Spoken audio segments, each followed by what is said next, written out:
I started working at Playscape 12 years ago at 16 years old, and in that time it has to be the most unorthodox company I have worked for.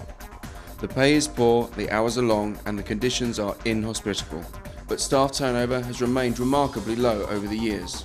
They are a motley crew of local youths, YTS trainees and elder statesmen who after so many years seem reluctant to leave, all fueled on a diet of sweets, fizzy drinks and cheap fried chicken. I set out to find out how the magic of Playscape had managed to hypnotise us into remaining faithful to its employment.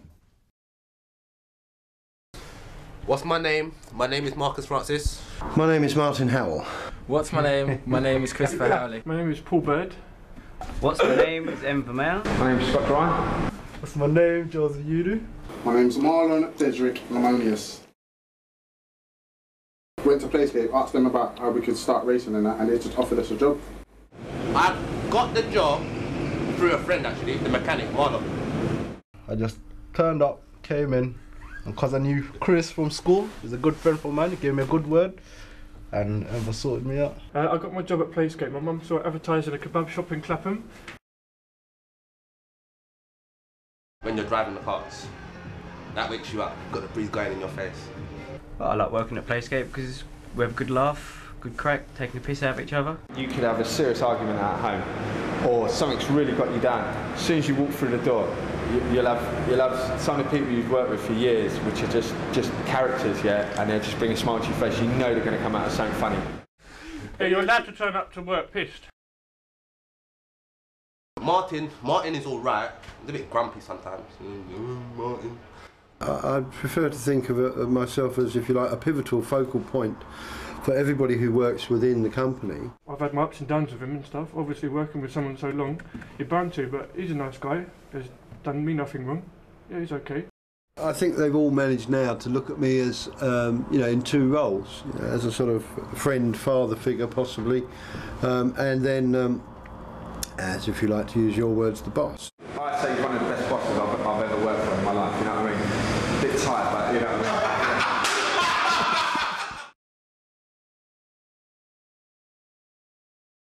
Really open, just say anything they want to say, really.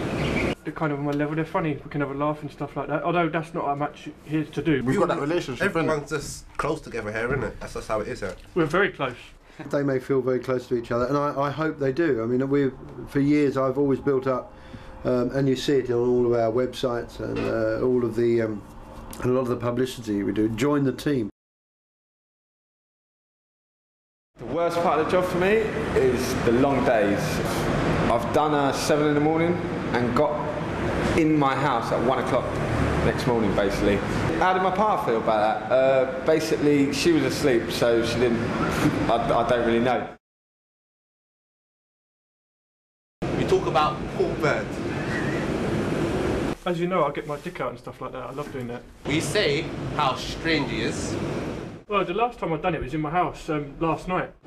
He goes and he washes carts naked. He also drives around on carts naked. Okay, and he also walks behind briefings naked.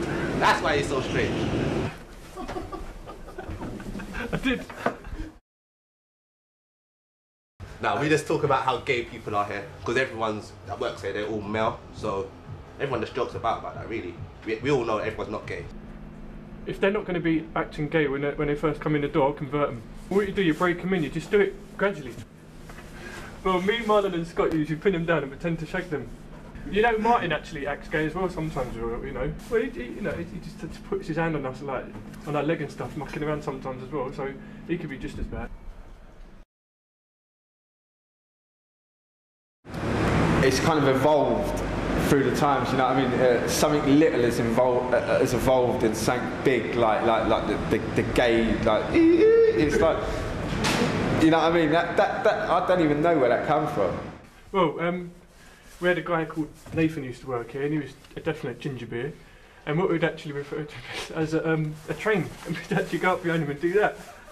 Someone would push a track and just go like that, and you know, like, poof, you know what I mean? What we used to say was he used to get his mates in the line and bomb them and stuff like that. like train carriages. It's always some poor bugger who's had a rough time with a customer or another member of staff, or things have just gone wrong, and it's funny and we don't forget it. A couple of kids wanted to get on the carts after the group finished. Yep. Weren't having it. Joseph, you was here, weren't you? I was there. I tried stopping them. Stop him! Stop him! Pushed back and I got hit round the head with a crash helmet. There are incidents which I probably don't know about and never will, that happen even now. One time the race went on a bit too long and I thought, where's the time bomb? Because he was on the flag post. I went over there, he was sprawled out on the floor surrounded by Stella cans. You know, haven't changed since, you know, the mid-80s when, you know, we were all driving about London drunk at 3 o'clock in the morning. Yeah, I just said in the moment, I could smell the beer. I was just walking over there. I went over there and I shook him and Paul, whip me a cup. You've got to make your fun and your social life part of it, because the rest of the time you're either asleep or walking around Tesco's. Mum, one word to sum up Playscape is very, very cold. Marlon. That's 3 words. My one word to sum up Playscape would be different. It's well organised. That's 2. Yeah, understanding. Definitely understanding.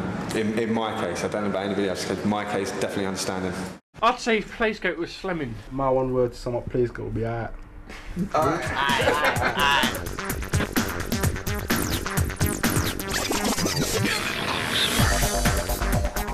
So why do I and so many others continue to work for a company as unremarkable as Playscape? I think it is a combination of factors. The poor conditions contribute to the staff making light of the difficulties they face both in and outside of the workplace. The people who contribute to making sure that the others are never short of a laugh. The strange and antisocial hours of work mean that they are left with only themselves to socialise with. Combine all this with a rather unnerving interest in each other's physical attributes, and you have a company that manages to continue to keep itself amused despite its shortcomings.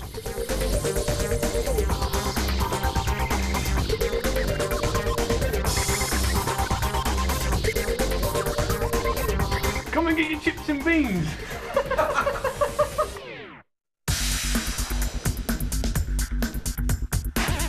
Yeah, what do you do? What do you do?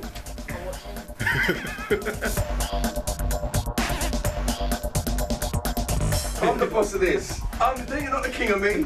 You're the daddy. I wouldn't have it any other way than Playscape.